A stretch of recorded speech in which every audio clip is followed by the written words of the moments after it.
Hello and welcome to ABP live. हमारे साथ जुड़े हैं आज doctor Sumant Gupta, who is a medical oncologist, और आज हम इनसे बात करने वाले हैं इंडिया में एक काफ़ी स्प्रेड होने वाले कैंसर, प्रोस्टेट कैंसर। पिछले कुछ सालों में हमने देखा है कि प्रोस्टेट कैंसर इंडिया में ऑलमोस्ट सेकंड नंबर पे बढ़ रहा है। क्या उसके कारण हैं, क्यों बढ़ रहा है, किस एज ग्रुप को फिलहाल सबसे ज़्यादा होता है, क्या इसके कॉमन सिम्टम्स हैं और कैसे हम इससे खुद को बचा सकते हैं, इन सभी चीज़ों पे हम डॉक्टर से डिटेल में बात करने वाले हैं। First of all doctor, welcome to our show. Thank you for having me here. Doctor, अगर मैं गलत नहीं हूँ तो ब्रेस्ट कैंसर के बाद I think prostate cancer India में काफ़ी रैपिडली इंक्रीज हुआ है, काफ़ी स्प्रेड हुआ है। जी, अगर बात करें प्रोस्टेट कैंसर एक पुरुषों का कैंसर है, यानी मेल्स का कैंसर है। तो मेल्स में लंग के बाद, क्योंकि ब्रेस्ट कैंसर फीमेल्स का कैंसर हो गया, मेल्स में सबसे कॉमन लंग कैंसर है ग्लोबली, और second most common cancer prostate का कैंसर है। सो प्रोस्टेट का कैंसर एक एज रिलेटेड डिजीज की तरह है कि जैसे जैसे हमारी उम्र बढ़ती है प्रोस्टेट का साइज बढ़ता है। 50, 52, 55 की उम्र के बाद प्रोस्टेट, जिसे हिंदी में गदूद बोलते हैं, उसका साइज बढ़ने लगता है और उसमें से कुछ परसेंट जो है कैंसर में कन्वर्ट हो जाते हैं। तो it is a male disease, a disease of ageing per se. But जिस तरह के आंकड़े दिखाते हैं, नंबर्स दिखाते हैं, अब ये एजिंग डिजीज या फिर बड़ी उम्र के लोगों का डिजीज नहीं रहा है। हमने देखा है कि लोगों को लेट 30s में, अर्ली 40s में, मिड 40s में भी डिजीज होना शुरू हो गया है। जहाँ तक कैंसर की बात है, कैंसर किसी भी उम्र में हो सकता है, मगर जो प्रोस्टेट स्पेसिफिक कैंसर्स हैं या जिसे प्रोस्टेट कार्सिनोमा बोलते हैं, प्रोस्टेट कार्सिनोमा 50 साल के बाद ही होता है। 50 साल से कम में हो सकता है, बट वो एक रेयर सिनेरियोज है। जो यंगर एज में होते हैं वो एग्जैक्टली प्रोस्टेटिक कैंसर्स नहीं होते, वो कुछ एम्ब्रियोनल वेरिएंट्स होते हैं, रेब्डोमायोसार्कोमास होते हैं और प्रोस्टेटिक डिजीजेज होती हैं। मगर जो प्रोस्टेट कैंसर पर से बीमारी है जिसकी आज हम बात कर रहे हैं, वो एक एल्डरली की डिजीज़ है और 50 साल के बाद ही, कि ये कह सकते हैं 99% पेशेंट्स 50 साल से ऊपर के होंगे। और अगर आप हम जैसे अपने व्यूअर्स को थोड़ी इन्फॉर्मेशन दे रहे हैं, अवेयर करा रहे हैं, प्रोस्टेट ग्लैंड्स पुरुषों में करती क्या है, उसका रोल क्या होता है? प्रोस्टेट ग्लैंड एक बहुत छोटा सा ग्लैंड है, जैसे वॉलनट होता है उस साइज का ग्लैंड है, जो हमारी पेल्विस में होता है। उसका बेसिक काम जो होता है, जो मेल फ्लूइड होता है यानी सीमेन होता है, सेमिनल फ्लूइड होता है, उसका ल्यूब्रिकेंट है ये। सो प्रोस्टेट का काम हमारी पूरी लाइफ में है, जो इजैकुलेशन है, जो ग्लैंड है, उसका ल्यूब्रिकेशन, एक फ्लूइड प्रोवाइड करना प्रोस्टेट का काम है मैम। तो ये पिछले कुछ सालों के अंदर इतना कॉमन कैसे हो गया? हाँ। क्या कोई लाइफस्टाइल चेंजेस हैं जो पुरुषों में आए हैं? क्या कोई डाइटरी चेंजेस हैं जो पुरुषों में आए हैं? मतलब अगर पहले ये कह सकते हैं कि 100 में से 2 लोगों को प्रोस्टेट कैंसर होता था, तो आज की डेट में 100 में से 10 से 15 लोगों को प्रोस्टेट कैंसर हो रहा है। बिल्कुल मैम। देखिए, 2 या 3 इसके पहलू हैं। पहला पहलू ये है कि हमारी लॉन्जिविटी ऑफ लाइफ बढ़ रही है। आज हम अगर इंडिपेंडेंस की बात करें तो 35-40 साल इंसान जीता था, आज हम लोग 72 साल 75 साल जी रहे हैं। तो जैसे जैसे हमारी लॉन्जिविटी बढ़ेगी, हमारी उम्र बढ़ेगी ह्यूमन रेस की, वैसे वैसे वियर एंड टियर डिजीजेस बढ़ेंगे। और वियर एंड टियर डिजीजेस क्या है? कैंसर एक वियर एंड टियर डिजीज है और दूसरा कार्डियक डिजीजेज एक वियर है कि हार्ट लगातार हो रहा है। उसी तरह डिमेंशियाज यानी ब्रेन के जो डिसऑर्डर्स हैं वो हैं। दूसरा पहलू क्या है? हमारा लाइफस्टाइल सच में बहुत ख़राब हो रहा है आजकल ना। हम हमेशा बात करते हैं कि जो नॉन मॉडिफाइबल चीज़ें हैं, कि दिल्ली में पोल्यूशन है इसकी वजह से कैंसर बढ़ रहा है, पानी ख़राब है इसकी वजह से, केमिकल, हम ये नहीं सोचते कि हम क्या कर रहे हैं। हमारा लाइफस्टाइल, हम ओबीस होते जा रहे हैं। हम एक इंसान जो है या जो ह्यूमन बीइंग है वो एक एग्रीकल्चरल एनिमल है। उसका काम था कि 8 घंटे में से 4 से 6 घंटे वो लेबर करता था, उसके हिसाब से खाता है। सो ये सारी चीज़ें, मतलब lack of exercise, lack of healthy diet, too much processed food, तो ये सारी चीज़ें जैसे जैसे हमारी सोसाइटी में आ रही हैं, जैसे जैसे ओबेसिटी की प्रॉब्लम बढ़ती जा रही है।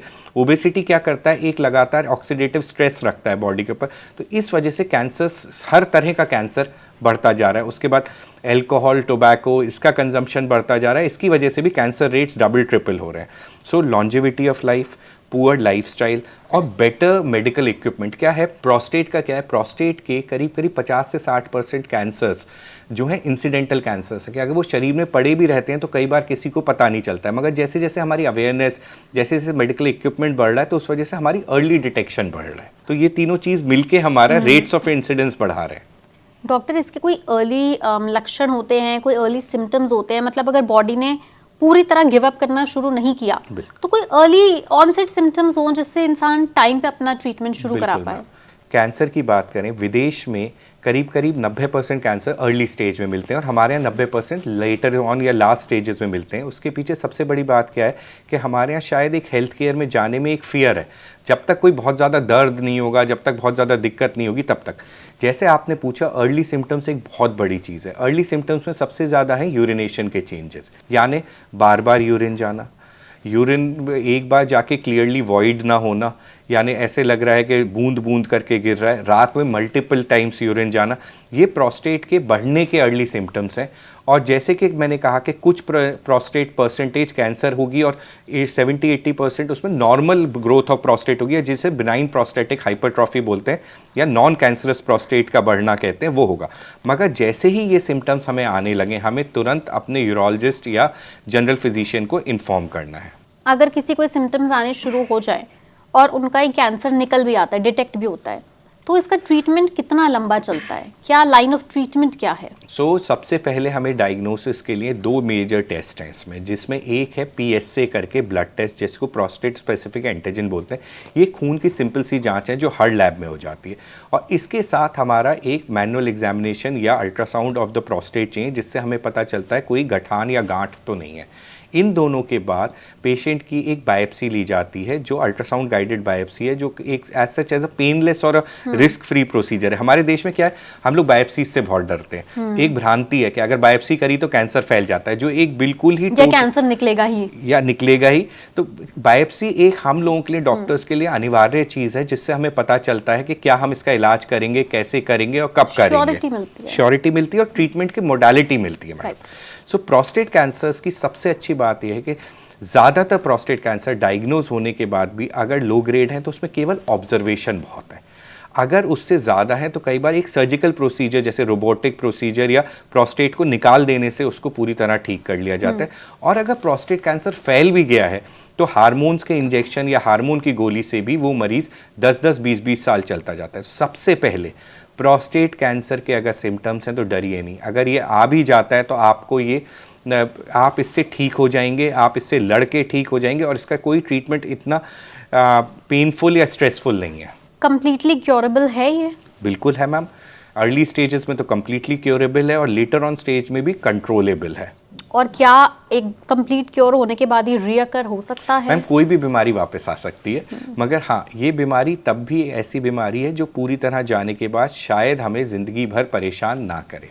इसमें कुछ वेरिएशंस हैं, जैसे जेनेटिक हिस्ट्री पूछनी पड़ती है घर में बाकी पुरुषों को जो फर्स्ट डिग्री रिलेटिव, पिताजी हो गए, भाई हो गए या इमीडिएट रिलेटिव्स हो गए, उसमें तो प्रोस्टेट कैंसर नहीं है, क्योंकि उसमें एक जेनेटिक वेरिएशन है जिसे BRCA जीन बोलते हैं, उसकी वजह से होता है। यूजुअली ये वाले जो हैं बहुत एग्रेसिव होते हैं, मगर अब हमारे पास नई टारगेटेड गोलियां आ गई हैं, नई दवाइयां आ गई हैं, जिससे ये भी पूरी तरह कंट्रोल हो सकते हैं। तो ये चीज़ें दिमाग में रखते हुए बायोप्सी पे उसकी एग्रेसिवनेस क्या है, एक स्कोरिंग सिस्टम होता है जिसे ग्लीसन स्कोर बोलते हैं, तो 6 है, 7 है, 8 है, 10 तक होता है, तो उस पर डिपेंड करता है। 10 एग्रेसिव है, 6 बिल्कुल माइल्ड है। तो ये सारी चीज़ें हैं जिसमें जहाँ पे आपके ऑन्कोलॉजिस्ट का रोल आएगा, जो आपको रिस्क स्ट्रैटिफाई करेगा, low risk, intermediate risk, high risk, उसके बाद आपसे ट्रीटमेंट डिस्कस करेगा। तो मतलब अगर किसी के परिवार में पहले किसी पुरुष को हो चुका है जी, तो वो अपना टाइम टू टाइम चेकअप कराते रहें, प्रिकॉशंस लेते रहें, या कोई ऐसा कोई टेस्ट है जो वो 2-3 साल में एक बार करा लें so that they can be sure कि नहीं हुआ? Every male after the age of 50 should get a PSA done at least once in 2 years। और उसी समय अगर कभी भी PSA की रीडिंग बढ़ी आती है तो वो तुरंत अपने डॉक्टर को दिखाए। वो एक उंगली से जांच होती है जिसे डिजिटल रेक्टल एग्जामिनेशन कहते हैं, अल्ट्रासाउंड होते हैं, उससे उसको आगे वर्कअप करेगा। हर प्रोस्टेट का सैंपल, PSA का सैंपल बढ़ा आना कैंसर नहीं है, मगर ये एक तरह से एक वार्निंग बेल्स हैं कि इसके बाद हम डॉक्टर को दिखा लेते हैं। डॉक्टर, एक्टिव सर्विलेंस कई बार लोग पूछते हैं, इसका क्या मतलब होता है? हाँ, ये बहुत अच्छा सवाल है। कई बार क्या होता है, कई बार हमें कोई बीमारी होगी, कैंसर जैसी बीमारी होगी, तो हमें लगता है हमारा इलाज होना चाहिए, हमारा ऑपरेशन होना चाहिए, हमें कीमो शुरू हो जानी चाहिए, हमें कोई इंजेक्शन शुरू हो जाए। वह प्रोस्टेट, जैसे मैंने कहा कि गदूद का रोग एक ऐसी चीज़ है जो हर इंसान को होगा, और उसमें से 40-50% ऐसे लोग हैं जिनको कोई इलाज की ज़रूरत भी नहीं है, प्रोस्टेट कैंसर होने के बाद भी इलाज की ज़रूरत नहीं है। उनमें क्या करते हैं, जिनका एग्रेसिवनेस कम है, ग्लीसन स्कोर जिसे बोल रहा हूँ, पीएस से भी लोअर लिमिट में, ऐसे पेशेंट्स को ऑप्शन होता है कि उनका कोई इलाज नहीं होगा, उन्हें एक्टिवली हम लोग मॉनिटर करते रहते हैं, सर्विलेंस पे डाल देते हैं कि हर 3-3, 6-6 महीने में पीएसए और अल्ट्रासाउंड करते रहेंगे, जब कभी बीमारी बढ़ने की तरफ जाएगी तब उसका इलाज करें। सो मैं सभी व्यूअर्स को यही समझाना चाहूँगा कि prostate cancer is not a death sentence, it is usually a very curable, very manageable disease. So do not get scared, अपने सिम्टम्स को हाइड ना करें। कई बार मेल्स में टेंडेंसी होती है कि जब एज के साथ यूरिनेशन के सिम्टम्स होते हैं तो हम out of social stigma, out of a public inhibition हम लोगों को नहीं डिस्क्लोज करते हैं, बट प्लीज़ आपका डॉक्टर आपका दोस्त है, उसको सारी इंफॉर्मेशन चाहिए। डॉक्टर, क्या फिलहाल इसका कोई ऐसा प्रिवेंटिव वैक्सीनेशन है जो टाइम पे लगवा लें तो बाद में ना हो?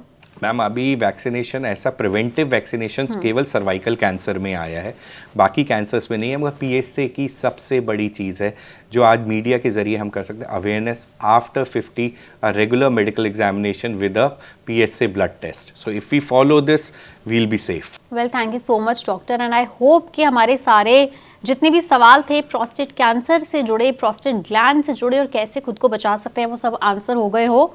And thank you so much viewers for joining us on the show. Thank you so much sir. Thank you.